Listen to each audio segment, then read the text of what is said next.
I had been home for exactly 40 minutes when I found out my mother-in-law expected me to iron her blouses. 40 minutes.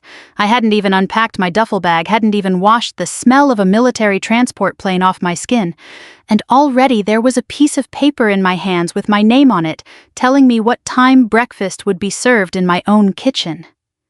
I stood in my living room holding that list, and something in me went very quiet and very still. Anyone who has served knows that stillness. It is not calm.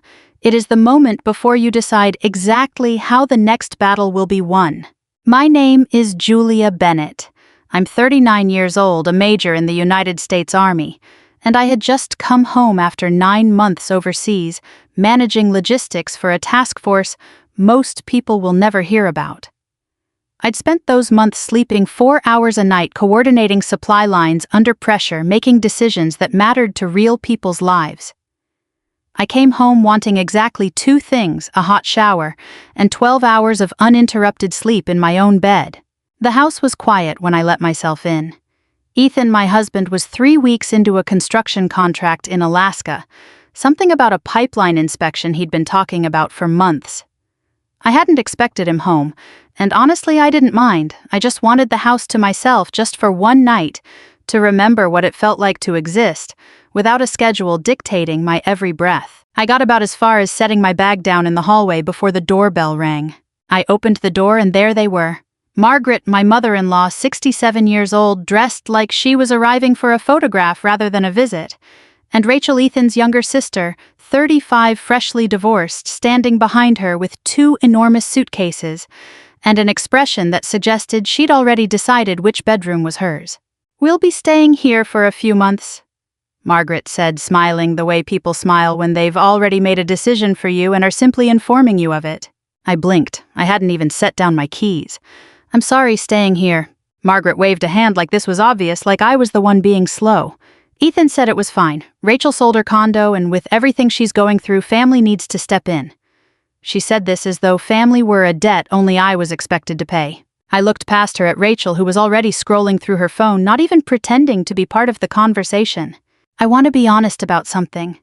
In that moment, exhausted and still half convinced I was dreaming, I made a choice that I would spend the next several weeks reconsidering. I stepped back and let them in. I told myself it would be a few days, maybe a week at most. I told myself Ethan must have said something, some version of yes, that had gotten lost in translation between 2 continents and a bad phone connection. I was wrong on both counts. The suitcases hadn't even cleared the doorway before Margaret reached into her handbag and produced a folded stack of papers, crisp and typed, like she'd prepared them in advance. "Just a few house rules," she said, handing them to me with the satisfaction of someone completing a task she'd been looking forward to all day. I unfolded the pages, standing right there in my own foyer, still in my travel clothes, still smelling faintly of jet fuel. Breakfast at 6 o'clock sharp. Dinner cooked every night by me, apparently.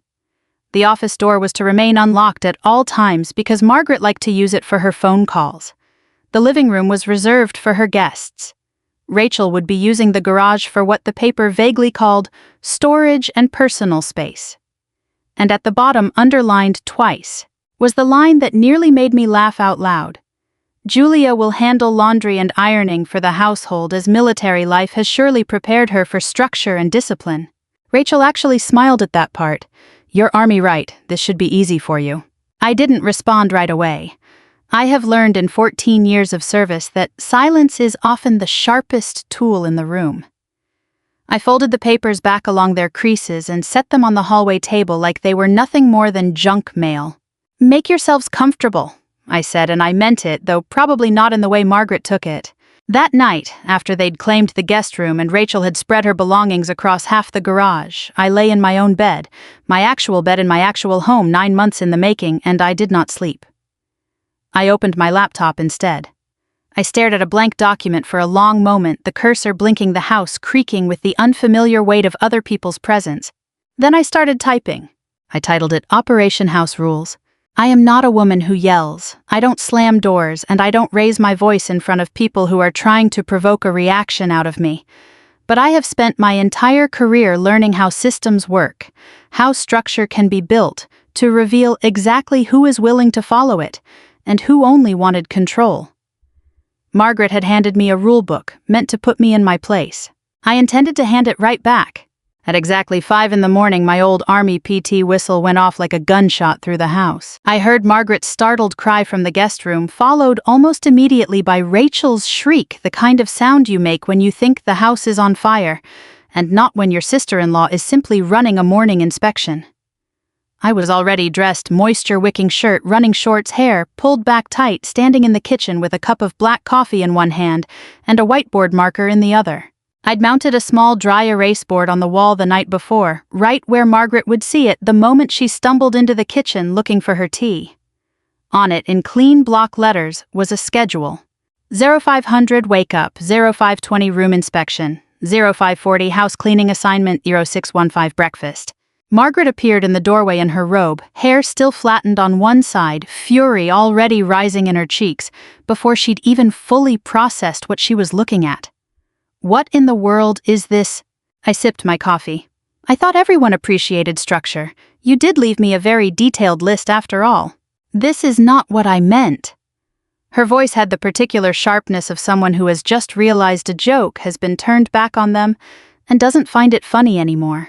I only added a few things, I said, keeping my tone light, almost pleasant. I walked to the hallway table, retrieved her folded rulebook, and set it beside the whiteboard. Consider it collaborative editing. Rachel came stumbling down the stairs a moment later, wrapped in a blanket like she'd been dragged from a burning building. Is there an actual emergency? Why is there a whistle? No emergency, I said. Room inspection starts in 15 minutes. I'd recommend making the bed. She stared at me like I'd spoken a different language. You're joking. In the army, I said, and I let just enough warmth into my voice that it would have been hard for anyone listening to accuse me of cruelty. Whoever sets the rules is expected to lead by example. I thought I'd show you both what that looks like. Margaret's jaw tightened. For a moment, I thought she might actually walk out, suitcase in hand, indignant enough to leave on principle. But Margaret was not a woman who abandoned a battlefield she believed she could still win. She folded her arms instead, chin lifted. This is ridiculous, Julia. We are guests in this house. You handed me a list of chores for a guest room stay that apparently has no end date, I said. I assumed that meant we were operating under house rules now. I'm simply matching the energy. I want to be clear about something because I think it matters. I did not scream. I did not throw anything, did not call anyone names, did not do a single thing that could be replayed later and used against me as evidence of pettiness or cruelty. Everything I did that morning was procedural, measured, the kind of discipline you can't argue with because there's nothing irrational to grab onto. Breakfast, when it came, was oatmeal, and black coffee served at exactly 6:15 as promised. Margaret picked at hers like it had personally offended her. Rachel didn't touch hers at all, choosing instead to sit with her arms crossed, glaring at me over the rim of an untouched glass of orange juice. You know, Margaret said, setting her spoon down with unnecessary precision, Ethan is not going to be pleased when he hears about this. I'd love for him to hear about it, I said, and I meant that more than she understood. In fact, I'll send him the schedule myself. That seemed to catch her off guard.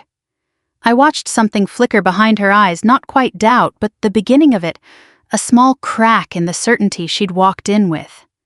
Margaret had built her entire authority in that house on the assumption that Ethan would always instinctively side with his mother. It hadn't occurred to her yet that 9 months of deployment had changed the woman standing in front of her, that I was no longer the quiet daughter-in-law who absorbed inconvenience without comment. By the time I left for a run that morning, 0700 exactly as scheduled, I could hear Rachel complaining to Margaret in the kitchen, their voices pitched low but audible through the window screen.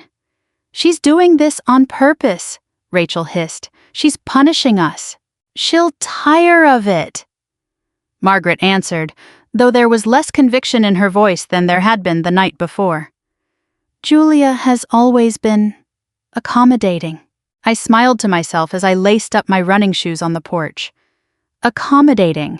That word had done a lot of work in this family, I was beginning to realize. It had let people assume that my calm was the same thing as my consent. It had let Margaret believe that 14 years of military discipline meant I would simply absorb whatever was handed to me, without ever handing anything back. I ran 3 miles that morning, the same route I always took past Linda Morales' house 2 doors down. She was out watering her garden and gave me a small wave, the kind neighbors give each other without needing conversation. I wondered briefly how much she'd overheard through the thin morning air. Voices carry easily in a quiet neighborhood. I had a feeling she'd find out everything soon enough, everyone always does. I finished my run with my heart rate steady and my mind clearer than it had been in months. Whatever Margaret and Rachel had planned when they showed up with 2 suitcases and a list of demands, they hadn't planned on this. They hadn't planned on a woman who had spent the better part of a decade learning that the person who controls the schedule controls the room. They still thought this was a phase. I let them think that. I didn't ask them to leave. That surprised people later when I told this story, friends, other Army wives, even Linda, once she finally got the full picture. Everyone assumed the next logical step was confrontation, an ultimatum, a dramatic scene where I told Margaret and Rachel to pack their bags and go. But that was never the plan. I have spent enough of my career watching people mistake aggression for strength to know the difference. What I wanted wasn't a fight. What I wanted was for the truth of the situation to become impossible to ignore. So instead, I simply began applying the rules. Their rules. The ones Margaret had so confidently placed in my hands on the very first night. Whoever used something cleaned it. Whoever cooked someone else washed up. It sounds almost too simple to matter, but structure like that reveals character faster than any argument ever could. Rachel left her clothes scattered across the living room floor the way she had, I imagine, left them scattered across every room she'd ever occupied, assuming, without ever quite thinking about it, that someone else would deal with the mess. I gathered every piece, folded nothing, and set the pile neatly outside her bedroom door. No note, no comment. Just the quiet, undeniable fact of it sitting there when she went to bed that night. Margaret's approach was different, more passive, more entitled in a way that was somehow harder to confront directly. She left her dishes in the sink after every meal, plates crusted with food, coffee mugs, with rings drying into the ceramic, and simply walked away the way she must have done in her own home for 40 years, the way a woman does when she has never once had to consider that dishes don't clean themselves. I stopped rinsing them for her. I moved her plates to a separate rack, unwashed, a small and growing monument to a habit she'd never had to examine before. It took about a week for the cracks to really show. Some daughters-in-law these days have absolutely no sense of responsibility, Margaret said one evening, loudly enough that she clearly meant for me to hear it from the next room. Her voice pitched with the particular self-righteousness of someone building a case for an audience that hadn't arrived yet. I walked into the kitchen, dish towel over one shoulder, and smiled the kind of smile that gives away nothing. In the Army, I said, we call that personal accountability. She didn't have a response for that. I watched her mouth open slightly and then close again, and for the first time since she'd arrived, I saw something like uncertainty cross her face. Not doubt about me, not yet, but doubt about whether this arrangement was unfolding the way she'd imagined it would when she showed up on my doorstep with 2 suitcases and a list of demands. Linda noticed the shift before either Margaret or Rachel fully understood it themselves. She stopped by one afternoon under the pretense of returning a casserole dish, though I suspected the real reason was curiosity. The whole street had probably heard the whistle by now, had probably clocked the extra car in my driveway, had probably started putting together their own version of the story from fragments overheard across fence lines. "How's the house?" Linda asked, standing on my porch with her arms crossed loosely, a knowing look already settling into her expression. "Educational," I said. She laughed, a short, genuine laugh, the kind that told me she already understood more than she was letting on. "Margaret giving you trouble?" "Margaret's giving herself trouble," I said. "I'm just not stopping it." Linda studied me for a moment, and something in her expression softened into respect. "You've always been too polite for your own good, Julia. Good to see you're not wasting it on people who don't deserve it." I didn't say much else, but I appreciated her for saying it. It's a strange thing coming home from deployment. You spend months surrounded by people who understand the language of discipline and consequence, and then you return to civilian life and have to relearn how to explain yourself to people who've never had to answer to anyone. Linda didn't need the explanation.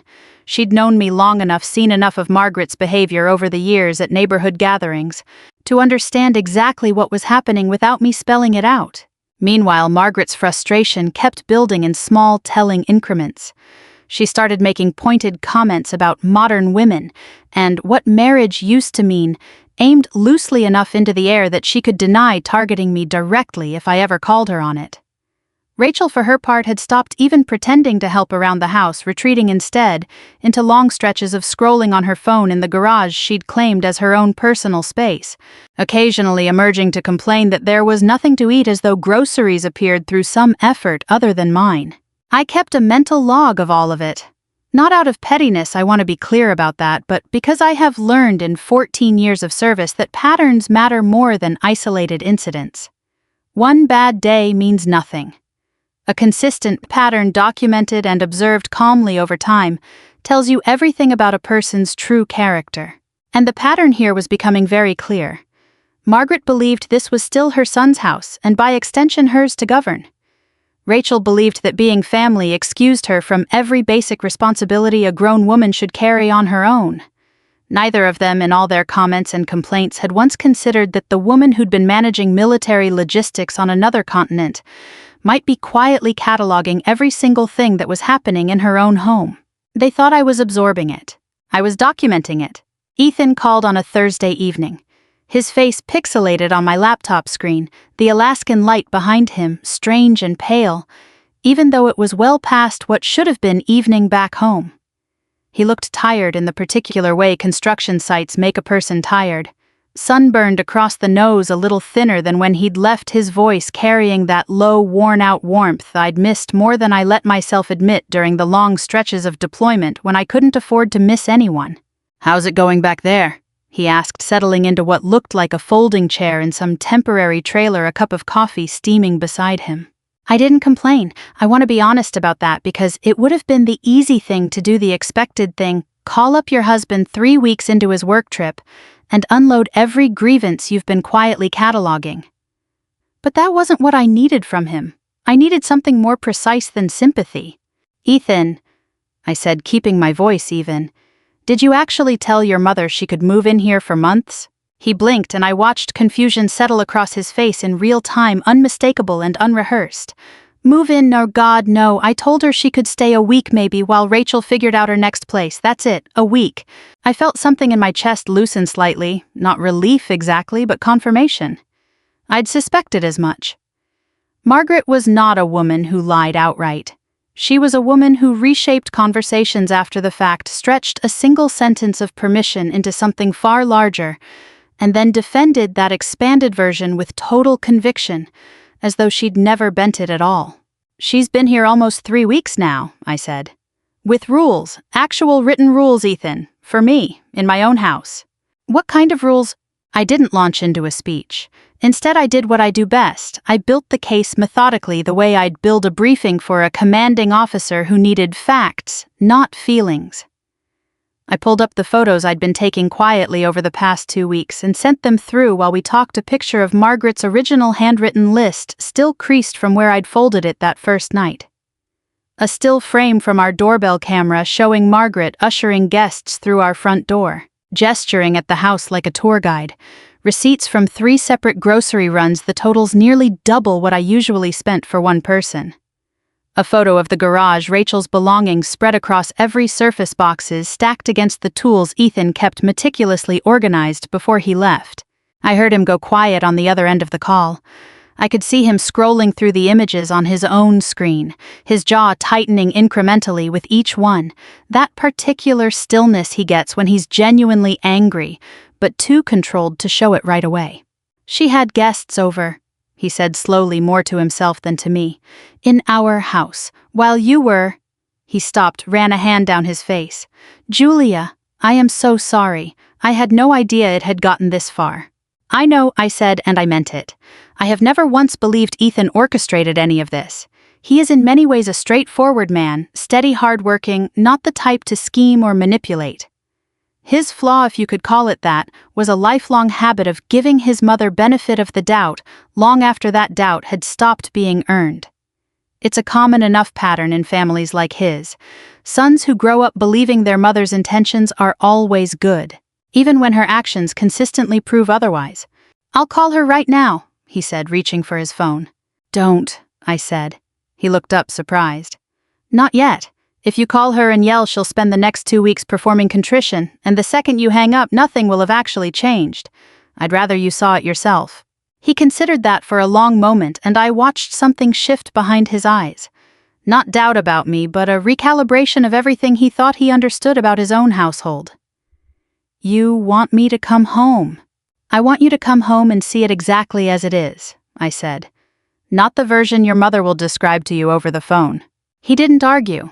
That's one of the things I've always respected about Ethan. When presented with clear evidence, he doesn't retreat into defensiveness the way some people do. He looked at the pictures again, at the grocery receipts, at Rachel's boxes, crowding out his tools, and something in his expression hardened into resolve. "I'll wrap things up early," he said. "I can be back in 4 days. "Don't tell them," I said. "Let it play out a little longer. I'd rather your mother show you who she is than have me tell you." He nodded slowly, and for a moment neither of us said anything, the silence stretching comfortably between two people who'd built a marriage on trusting each other's judgment, even from opposite sides of the world. "I love you, you know that," he finally said. "I mean it. Most women would have just exploded by now." "I'm not most women," I said, and I let just a hint of a smile show. "I'm a logistics officer. I don't explode, I plan." After we hung up, I sat for a while in the quiet of my bedroom, listening to the muffled sound of Margaret's television through the wall, some evening drama playing at a volume clearly meant to announce her presence throughout the house. 4 days. I could manage 4 more days of daily inspections and unwashed dishes, and Rachel's pointed remarks about military women having no sense of humor. What I hadn't expected was how much Margaret would escalate things before Ethan ever got the chance to come home and see it for himself. Margaret decided to host a tea party on a Saturday afternoon, and she did it the way she did everything else in that house, without asking me, without so much as a courtesy heads up, simply announcing it after the fact, as though my consent had never been a variable worth considering. I came downstairs that morning to find her directing furniture like a woman staging a home for sale. She'd pulled the good china out of the cabinet. I rarely touched the set that had belonged to my own grandmother, and arranged it across the dining table with a precision that would have almost impressed me under different circumstances. Fresh flowers sat in a vase I didn't recognize. She must have bought them herself, or more likely used my card to buy them, something I'd have to check later. The whole downstairs had been rearranged into a stage set for a performance I hadn't agreed to be part of. "What is all this?"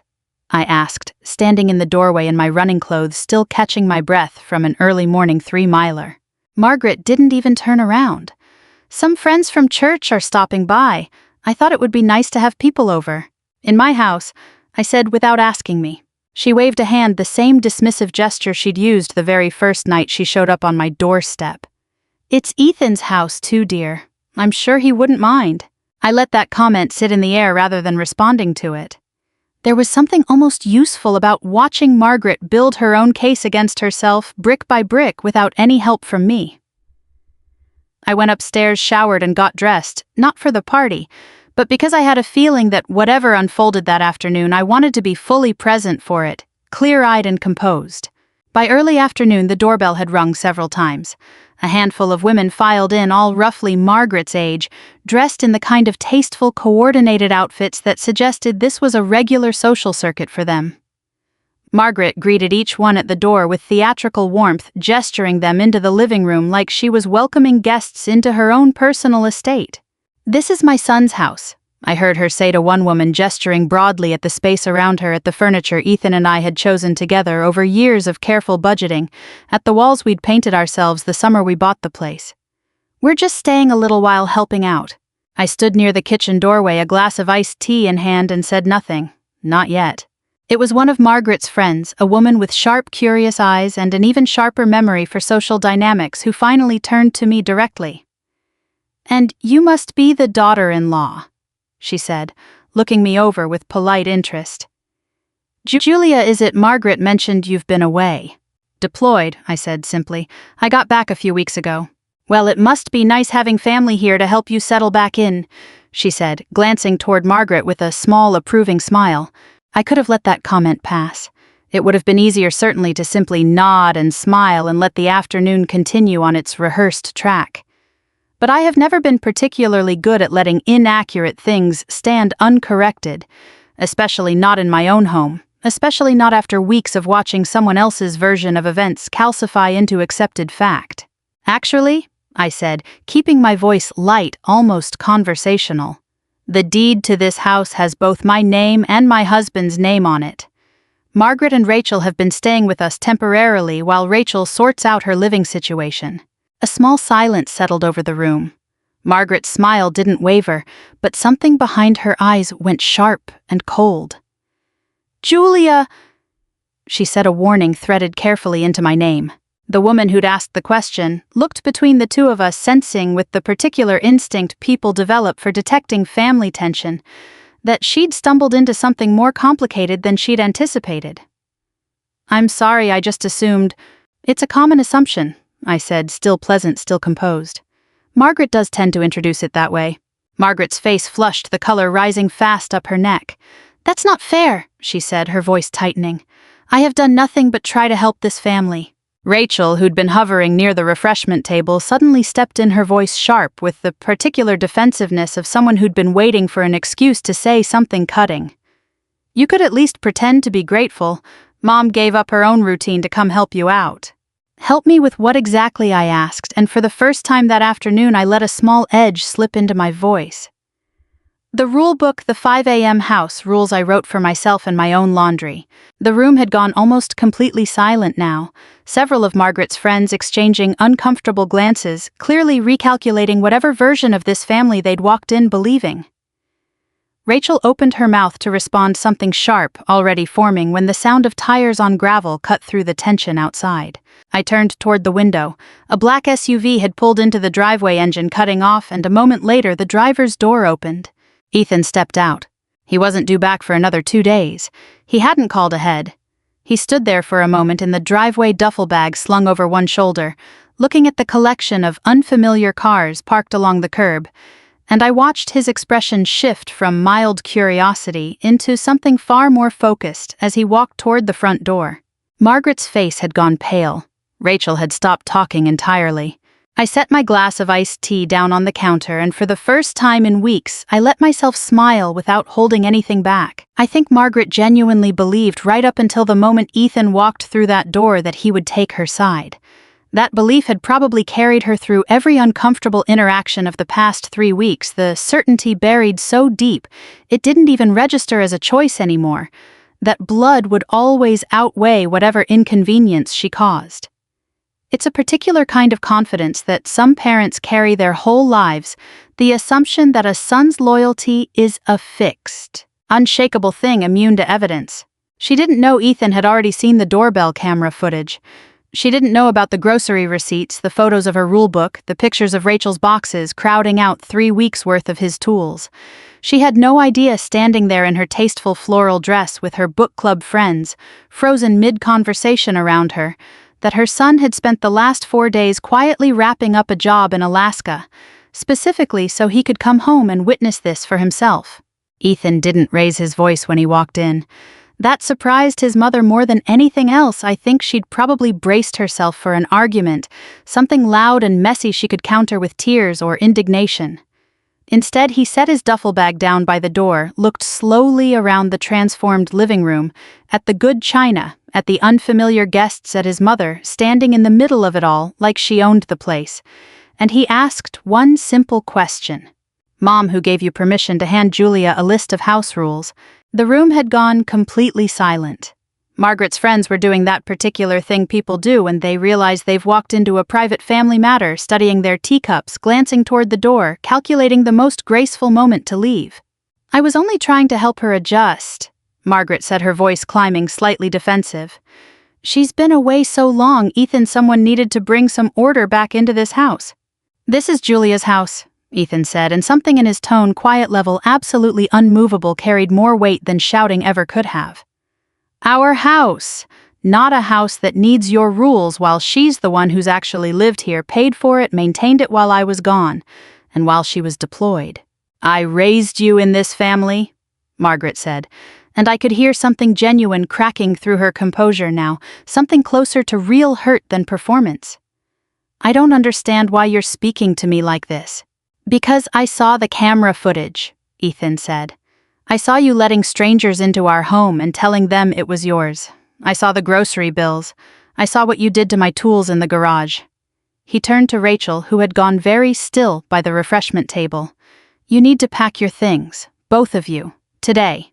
Margaret's composure finally broke. Tears rose fast, and she pressed a hand to her chest like the words had physically struck her. Julia is tearing this family apart, she said, her voice cracking. You're choosing her over your own mother. I stood near the kitchen doorway through all of this, and I want to be honest, I didn't say a single word. I didn't need to. I had spent 3 weeks documenting, structuring, letting the pattern speak for itself, and now I watched as it did exactly that in front of an audience. Margaret had invited herself in front of witnesses she couldn't later dismiss as biased or exaggerating. Ethan didn't take the bait. I'm not choosing anyone over anyone, he said, his voice steady, even as his mother's tears intensified. I'm asking you to respect boundaries in a house that isn't yours. That's not the same thing as abandoning you. Rachel finally spoke, her voice sharp, with the particular anger of someone who knows they've lost but isn't ready to admit it. This is ridiculous. We're your family. And Julia is my wife, Ethan said simply. That doesn't put her below you on some kind of list, Rachel. It never did. Margaret's friends had begun quietly gathering their things, murmuring polite, awkward goodbyes, the kind of exit people make when they've witnessed something they'll be discussing amongst themselves for weeks afterward. I walked them to the door myself, thanked them for coming with a warmth I mostly meant, and closed it gently behind the last one, leaving the 4 of us alone in a house that suddenly felt very quiet. What happened next surprised me more than anything else that day. Ethan didn't ask Margaret and Rachel to pack. He simply walked upstairs himself into the guest room and began gathering their belongings, with quiet, methodical efficiency, folding Margaret's clothes into her suitcase, boxing up the toiletries scattered across the bathroom counter, carrying Rachel's things out of the garage box by box, stacking them neatly by the front door. I didn't help him and he didn't ask me to. This wasn't my fight to finish. I had done my part simply by living honestly in my own home for 3 weeks and letting the truth accumulate on its own. This part, the part where a son finally drew a line his mother had spent years assuming didn't exist, belonged to Ethan alone. Margaret cried the entire time, alternating between pleading with her son and shooting me looks across the room that I met, without flinching, without softening, without offering the apology she seemed to be waiting for. I had nothing to apologize for, and some part of her beneath the tears must have known that too. By early evening, both suitcases sat by the front door again, exactly where they'd started 3 weeks earlier, except now Ethan carried them out to Margaret's car himself. His jaw set, his movements calm and unhurried. Rachel followed behind him, silent for once, glancing back at the house one last time before climbing into the passenger seat.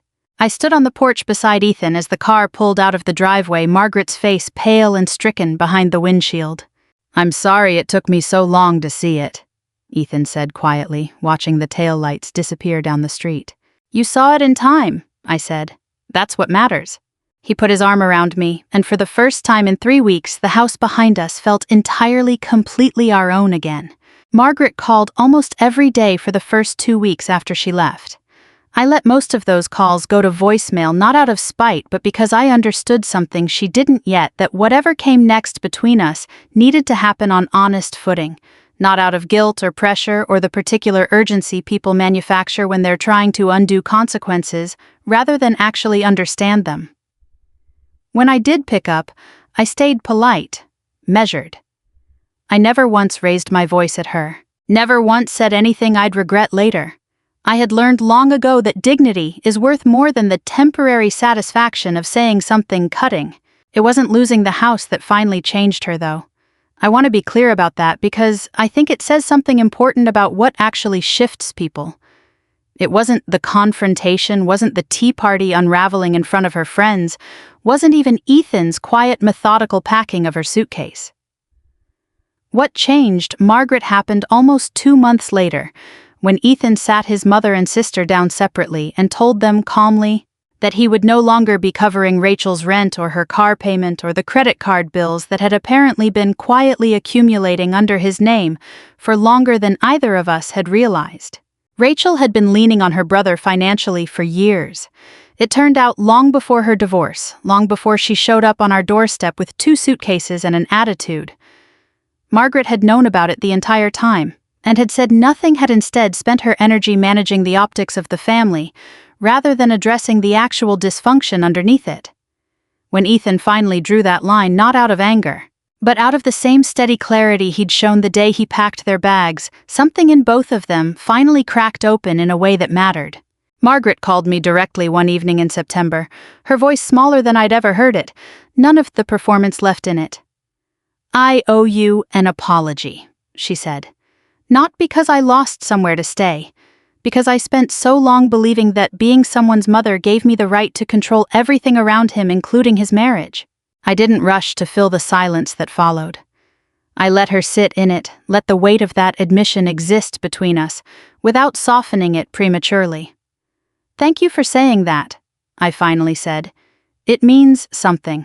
We didn't fix everything in that one phone call. Real repair doesn't work that way, and I've never believed in stories that pretend otherwise." But a few weeks later, I invited Margaret and Rachel over for dinner, not a tea party staged for an audience, not a performance for anyone's benefit. Just a quiet Sunday meal in the house that had caused so much friction between us. This time things were different in ways I noticed immediately, small shifts that told me more than any apology could. Margaret carried her own dishes into the kitchen without being asked, rinsing them herself before setting them in the rack. Rachel cleared the table without complaint, folding napkins with an attentiveness I'd never once seen from her during the weeks she'd lived under my roof. Nobody handed anybody a list. Nobody assumed anything about whose house this really was. Later that evening, after the dishes were done and Ethan had stepped outside to check on something in the garage, I opened the kitchen drawer where I'd kept it all along, Margaret's original rule book still folded along the same creases from that very first night, the paper slightly softened now from months of sitting untouched. I set it on the table in front of her. Margaret looked at it for a long moment, and I watched something complicated move across her face. Embarrassment maybe, or the particular discomfort of confronting an old version of yourself you're not proud of anymore. I picked the paper back up and without any dramatic flourish, without any speech, I tore it cleanly in half. "In this house," I said, setting the torn pages down, "there's only one rule that actually matters." Margaret looked up at me, waiting. "Respect," I said simply, "for each other, that's it. That's the whole list."